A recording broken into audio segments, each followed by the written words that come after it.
What if the greatest empire in history wasn't Rome? What if there was one even wealthier, even vaster, and far more sophisticated? One that conquered 3 continents, created the world's first global economy, and then disappeared from collective memory? Before Rome built its aqueducts, before Caesar crossed the Rubicon, and long before the Pantheon cast its shadow over history, there was another power, one that stretched from the shores of Spain to the deserts of India, one that commanded the seas, unified cultures, and rewrote the rules of civilization. Yet today, most people couldn't tell you its name.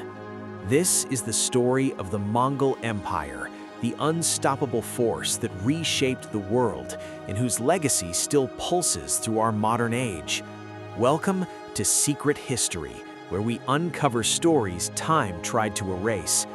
Kindly subscribe and drop a comment telling me what country you're watching from. The year is 1206. The world is fragmented. China walls itself off behind massive fortifications. The Islamic caliphates control the Middle East. Europe cowers in its dark ages, and on the windswept steppes of Central Asia, scattered nomadic tribes fight endless wars over grazing land and honor.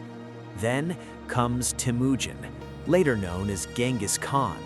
He isn't born into power. He's an outcast, his father poisoned, his family abandoned. He survives by hunting rats and fishing in frozen streams.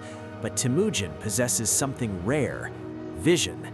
He sees beyond tribal feuds, beyond petty revenge. He sees unity where others see only chaos.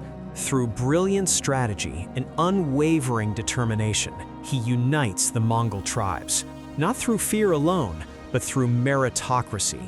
He promotes based on loyalty and skill, not bloodline.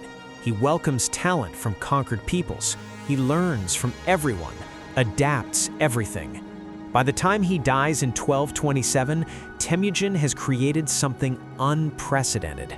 At its peak, under his grandson Kublai Khan, the Mongol Empire governs 24 million square kilometers. That's nearly 3 times the size of Rome at its height.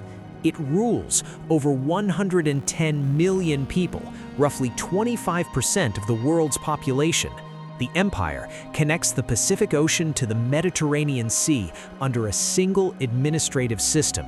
And they don't just conquer, they revolutionize. The Mongols established the Yam, a postal relay system so efficient that messages travel 200 miles per day. They create paper currency backed by imperial authority.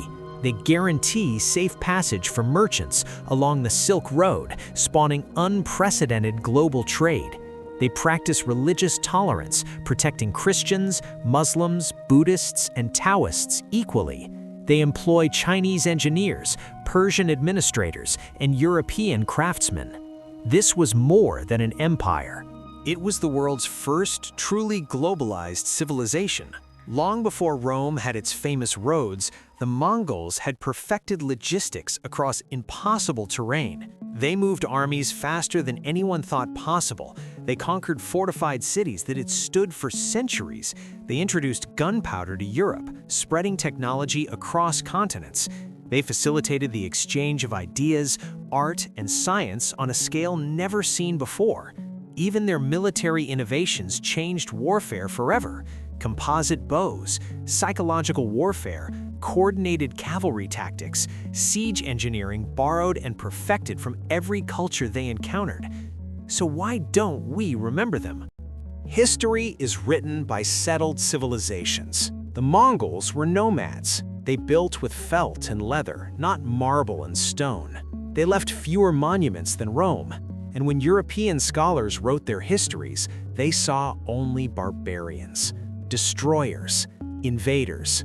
The narrative became one of terror, not achievement. The complexity was lost, the innovations forgotten. But make no mistake, the Mongol conquests were brutal. In 1258, they sack Baghdad, ending the Islamic Golden Age.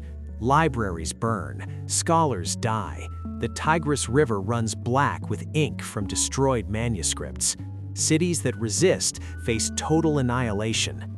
Millions perish across Asia and Europe. And when the empire fragments after Kublai Khan's death, competing khanates wage civil wars that tear apart what had been unified. By the 14th century, the great empire splinters into regional powers. The Black Death travels along the very trade routes they created, devastating populations. Gradually, relentlessly, the Mongol domains dissolve into other kingdoms, other empires, other memories. Yet traces remain.